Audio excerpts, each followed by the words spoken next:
மக்களவையில் சிறுபிள்ளைத்தனமான புத்தியோடு ராகுல்காந்தி நடந்து கொண்டதாக பிரதமர் மோடி விமர்சனம். மக்களிடம் அனுதாபத்தை பெற குழந்தை போல மக்களவையில் ராகுல் அழுததாகவும் குடியரசுத் தலைவர் உரை மீதான விவாதத்தின் பதிலுரையில் பிரதமர் கருத்து.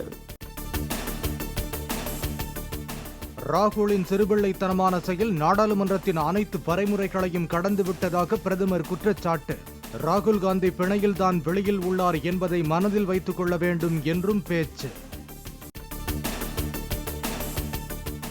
காங்கிரஸ் கட்சி வென்றுள்ள 99 இடங்களில் பெரும்பாலானவை கூட்டணி கட்சிகளின் உதவியுடன் வென்றவைதான் என பிரதமர் கருத்து. கூட்டணி கட்சிகளின் மீது ஒட்டுண்ணி போல காங்கிரஸ் இயங்கி வருவதாகவும் விமர்சனம். 13 மாநிலங்களில் 0 வாங்கிய காங்கிரஸ் தங்களை ஹீரோ போல காட்டிக்கொள்வதாக பிரதமர் கருத்து. 543 தொகுதிகளில் 99 இடங்கள் பிடித்த காங்கிரஸ் 100க்கு 99 இடங்கள் பிடித்தது போல மக்களை ஏமாற்றுவதாக குட்டி கதை கூறி விமர்சனம். இனி எப்போதும் எதிர்க்கட்சி வரிசையிலேயே காங்கிரஸ் அமர்ந்து கொண்டிருக்கும் என்று பிரதமர் மோடி கருத்து. தேர்தல் அறிக்கையில் பொய் கூறியதால் ஏமாந்த பெண்கள் சகோதரிகளின் சாபம் காங்கிரஸ் கட்சியை அழிக்கும் என்றும் பேச்சு. இதற்கு முன் ஆதரவு இல்லாத புதிய மாநிலங்களில் கூட பாஜகவுக்கு மக்களின் அன்பும் ஆதரவும் கிடைத்து வருவதாக பிரதமர் பேச்சு. தமிழ்நாட்டில் போட்டியிட்ட பல இடங்களில் 2வது இடத்தை பிடித்துள்ளதாக தகவல். காங்கிரஸ் கட்சியினரின் கூட்டாளிகளும் சனாதனத்தை டெங்கு, மலேரியா போன்ற நோய்களுடன் ஒப்பிட்டு பேசியதாக பிரதமர் குற்றச்சாட்டு. கூட்டாளிகள் சனாதத்தை ஒழிப்பது பற்றி பேசியபோது காங்கிரஸ் கட்சியினர் கைத்தட்டி ஆதரித்ததாகவும் விமர்சனம். பீனாத்தாள் கசிவு விவகாரத்தில் தொடர்புடைய யாரும் தப்ப முடியாது என பிரதமர் மோடி திட்டவட்டம். முறைகேடு புகார்கள் தொடர்பான விசாரணையில் போர்க்கால அடிப்படையில் செயல்பட்டு வருவதாகவும் மாணவர்களுக்கு உறுதி.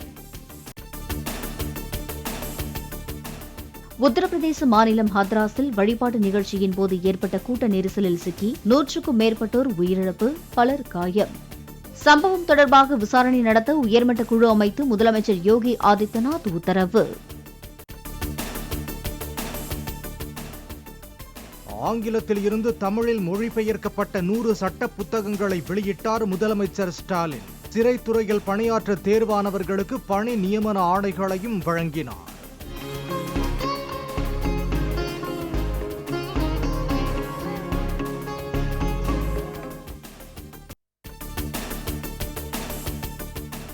கள்ளக்குறிச்சி கள்ளச்சாராய சம்பவம் குறித்து சிபிஐ விசாரணைக்கு உத்தரவிட முதலமைச்சர் அஞ்சுவது ஏன் என இபிஎஸ் கேள்வி.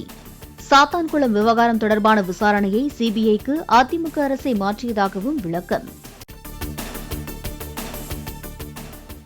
பள்ளிக்கூடங்களில் ஜாதி பிரிவினைகளை ஒழிக்க ஆக்கப்பூர்வமான நடவடிக்கை எடுக்க எடப்பாடி பழனிசாமி வலியுறுத்தல்.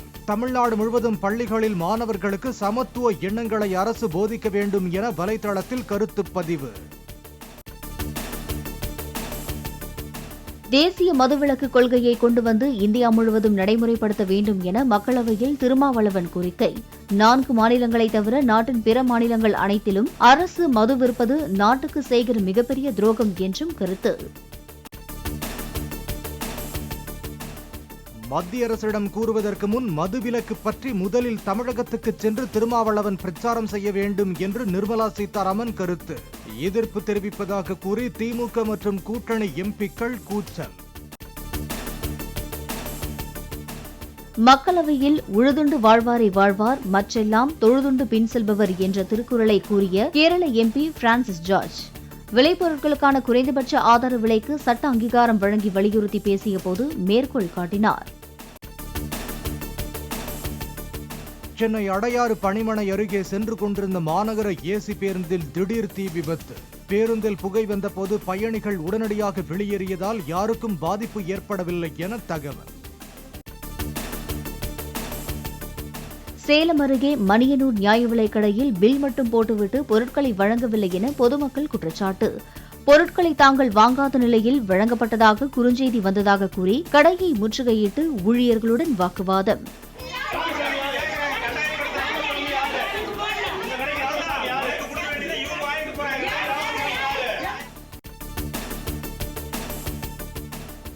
நெல்லை மருதகுளம் அரசு பள்ளியில் சாதி ரீதியான மோதலில் +2 மாணவர்கள் 2 பேர் தாக்கப்பட்டதாக கூறப்படும் சம்பவம். சக மாணவர்கள் 7 பேரை கைது செய்து நெல்லை சிறுவர் கூர்நோக்கு இல்லத்தில் அடைத்த காவல்துறையினர். நில அபகரிப்பு வழக்கில் முன்னாள் அமைச்சர் MR விஜயபாஸ்கர் முன்ஜாமீன் கேட்டு மீண்டும் மனு தாக்கல். ஏற்கனவே தாக்கல் செய்யப்பட்ட மனு தள்ளுபடி செய்யப்பட்ட நிலையில் மீண்டும் முறையீடு. நீட் தேர்வு குறித்த அனைத்து மனுக்களையும் தலைமை நீதிபதி DY சந்திரசூட் தலைமையிலான அமர்வை விசாரிக்க முடிவு. நீட் வினாத்தாள் கசிவு முறைகேடு தொடர்பாக தாக்கல் செய்யப்பட்ட 5 வழக்குகள் தலைமை நீதிபதி அமர்வுக்கு மாற்றப்படும் என அறிவிப்பு. முதுநிலை மருத்துவ கல்விக்கான நீட் தேர்வு இந்த மாதம் நடைபெறும் என அரசுத்துறை வட்டாரங்கள் தகவல். முறைகேடுகளை தவிர்க்க தேர்வுக்கு 2 மணி நேரத்துக்கு முன்புதான் வினாத்தாள் தயாரிக்கப்பட உள்ளதாகவும் தகவல். மதமாற்றத்தை முன்னெடுக்கும் மத கூட்டங்கள் உடனடியாக நிறுத்தப்பட வேண்டும் என்று அலகாபாத் உயர்நீதிமன்றம் உத்தரவு. மதமாற்ற அனுமதி அளித்தால் நாட்டின் மெஜாரிட்டி மக்கள் ஒரு நாள் மைனாரிட்டி ஆகிவிடுவார்கள் எனவும் கருத்து. ஜிம்பாப்வேவுக்கு எதிராக T20 கிரிக்கெட் தொடருக்கான இந்திய அணியில் இடம் பிடித்தார் தமிழக வீரர் சாய் சுதர்ஷன். முதல் 2 போட்டிகளுக்கான அணியில் ஜிதேஷ் சர்மா மற்றும் ஹர்ஷித் ராணாவுக்கு வாய்ப்பளித்தது BCCI.